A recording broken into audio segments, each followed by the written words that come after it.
Bursa Efek Indonesia menyatakan, MSCI masih meninjau reformasi transparansi pasar saham Indonesia dan tetap membekukan faktor inklusi asing. Meski begitu, BAI melihat sinyal positif karena sejumlah usulan perbaikan telah diakui. BAI menegaskan akan terus berkomunikasi dengan investor global untuk memperkuat pasar. Sementara keputusan final status Indonesia dijadwalkan diumumkan pada 20 Juni mendatang. MSCI memutuskan tetap membatasi saham Indonesia dalam indeks global sambil menunggu evaluasi reformasi transparansi pasar. Meski pemerintah telah melakukan perbaikan seperti peningkatan keterbukaan data dan free float, setelah sebelumnya kekhawatiran penurunan status sempat menekan IHSG secara signifikan.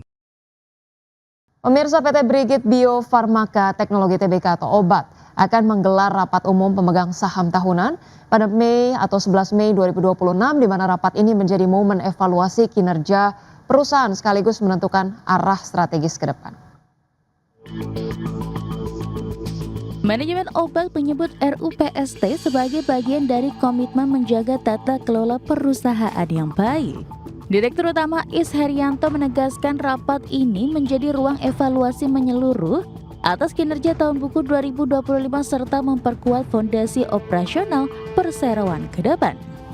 Rapat akan digelar di Haris Hotel dan Konvensional Solo dengan agenda utama meliputi persetujuan laporan tahun 2025, laporan keuangan audit, hingga penggunaan laba bersih. Selain itu, pemegang saham juga akan menetapkan akuntan publik untuk tahun buku 2026, serta remunerasi direksi dan dewan komisaris. Pemegang saham yang berhak hadir adalah yang tercatat per 16 April 2026, dengan partisipasi bisa dilakukan secara langsung maupun melalui sistem isi kese. Hingga penutupan perdagangan terakhir, saham OBAT berada di level Rp338 per saham, turun 1,74% harian dan terkoreksi 12,89% sepanjang tahun berjalan. Berbagai sumber, IDX Channel. PT Metropolitan Land Tbk membidik target pertumbuhan prapenjualan atau marketing sales sebesar Rp2 triliun sepanjang 2026. Ya, untuk mengejar target tersebut, perseroan menyiapkan sejumlah strategi seperti meluncurkan produk residensial yang sesuai kebutuhan pasar, mengoptimalkan penjualan proyek existing, serta meningkatkan kontribusi recurring income. Emiten properti PT Metropolitan Land Tbk membidik target pertumbuhan prapenjualan atau marketing sales sebesar Rp2 triliun pada 2026. Hingga kuartal 1 2026, perseroan sudah merealisasikan marketing sales sebesar 20,05% dari target tersebut. Direktur Utama PT Metropolitan Land Tbk Olivia Suroyo mengatakan capaian tersebut mencerminkan tantangan yang masih membayangi sektor properti, sekaligus menjadi pekerjaan rumah bagi perseroan untuk mengakselerasi penjualan pada sisa tahun ini.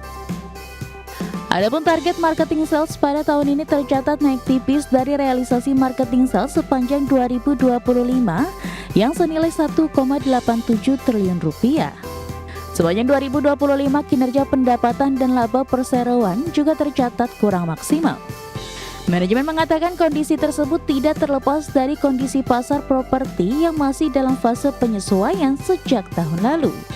Permintaan properti lebih didominasi segmen menengah, sementara segmen atas cenderung lebih selektif sehingga menahan laju penjualan. Sementara itu, untuk mengejar target marketing sales tahun ini, perseroan menyiapkan sejumlah strategi seperti meluncurkan produk residensial yang sesuai kebutuhan pasar, mengoptimalkan penjualan proyek existing, serta meningkatkan kontribusi recurring income.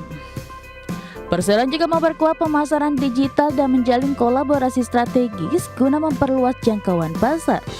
Segmen residensial tetap menjadi andalan utama dengan dukungan tambahan dari segmen hotel dan komersial yang memberikan kontribusi pendapatan yang lebih stabil. Berbagai sumber, IDX Channel. Negosiator utama Iran dan Amerika Serikat mengungkapkan negosiasi terbaru antara kedua pihak baru-baru ini telah mencapai kemajuan. Meski demikian, sebagai tanggapan atas blokade berkelanjutan Amerika Serikat, Teheran kembali memutuskan untuk menutup Selat Hormuz tak lama setelah mengumumkan pembukaan kembali jalur pelayaran strategis tersebut. Negosiator utama Iran mengatakan pembicaraan dengan Amerika Serikat baru-baru ini telah mencapai kemajuan, tetapi masih ada perbedaan pendapat mengenai isu nuklir dan Selat Hormuz. Sementara itu, Presiden Donald Trump menyebutkan percakapan yang sangat baik dengan Teheran meskipun memperingatkan terhadap pemerasan atas jalur pelayaran utama tersebut. Kedua pihak tidak memberikan rincian spesifik tentang keadaan negosiasi pada hari Sabtu pekan lalu, beberapa hari sebelum gencatan senjata yang rapuh dalam perang Amerika Serikat Israel melawan Iran akan berakhir. Kepala negosiator Iran Mohammad Bagher Khalibaf merujuk pada pembicaraan akhir pekan lalu mengatakan negosiasi telah mencapai kemajuan tetapi masih ada jarak yang besar di antara kedua pihak. Sedangkan Trump mengatakan Amerika Serikat sedang melakukan percakapan yang sangat baik tetapi tidak memberikan detail lainnya. Namun Teheran membalikan arah pada hari Sabtu untuk menegaskan kembali kendali atas Selat Hormuz, sekali lagi menutup titik hambatan energi dan menambah ketidakpastian baru. Iran mengatakan pihaknya menanggapi blokade berkelanjutan Amerika Serikat terhadap pelabuhan Iran, menyebutnya sebagai pelanggaran gencatan senjata. Sementara pemimpin tertinggi Iran Ayatullah Mojtaba Khamenei mengatakan Angkatan Laut Iran siap untuk memberikan kekalahan pahit baru kepada musuh-musuhnya. Adapun sebelumnya pada Jumat lalu Iran telah mengumumkan pembukaan kembali sementara Selat Hormuz setelah kesepakatan gencatan senjata 10 hari yang dimediasi Amerika Serikat pada hari Kamis antara Israel dan Lebanon. Berbagai sumber IDX Channel. Ya, harga minyak kembali menguat tajam pada awal sesi perdagangan di hari Senin setelah sebelumnya mengalami penurunan signifikan pada akhir pekan. Kenaikan ini terjadi di tengah meningkatnya ketegangan geopolitik menyusul penutupan Selat Hormuz. Minyak mentah berjangka Brent melambung 7,26% ke level $96,94 per barrel pada hari Senin pagi waktu Singapura, sedangkan minyak mentah berjangka West Texas Intermediate melonjak 7,24% ke posisi $89,92 per barrel. Sebelumnya harga minyak sempat merosot lebih dari 9% pada hari Jumat. Namun situasi berbalik ketika Amerika Serikat dan Iran saling menuduh telah melanggar kesepakatan gencatan senjata dengan melakukan serangan terhadap kapal-kapal di kawasan tersebut. Ketegangan ini memacu kekhawatiran pasar terhadap gangguan pasokan energi dunia dan pelaku pasar kini mencermati perkembangan lebih lanjut dari konflik tersebut, mengingat eskalasi yang berlanjut berpotensi memperburuk ketidakpastian dan mendorong harga minyak semakin tinggi dalam waktu dekat.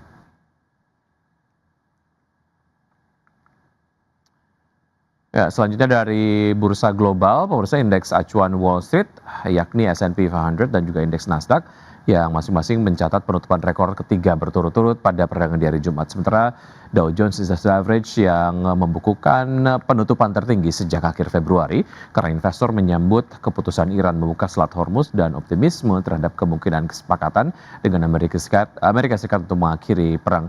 Dan pada perdagangan di hari Jumat, Nasdaq yang naik 1,52% ke level 24.468, Dow Jones naik 1,79% ke posisi 49.447, dan S&P 500 naik 1,2% ke level 7.126. Dari bursa Eropa, Stoxx 600 melonjak lebih dari 1% dan mencatat kenaikan mingguan keempat berturut-turut pada hari Jumat. Kenaikan terjadi setelah Iran mengumumkan pembukaan Selat Hormuz, dan Stoxx 600 ditutup naik 1,56% ke posisi 626,58. DAX Jerman naik 2,27% ke posisi 24.702 dan FTSE 100 Inggris menguat 0,73% ke level 10.667.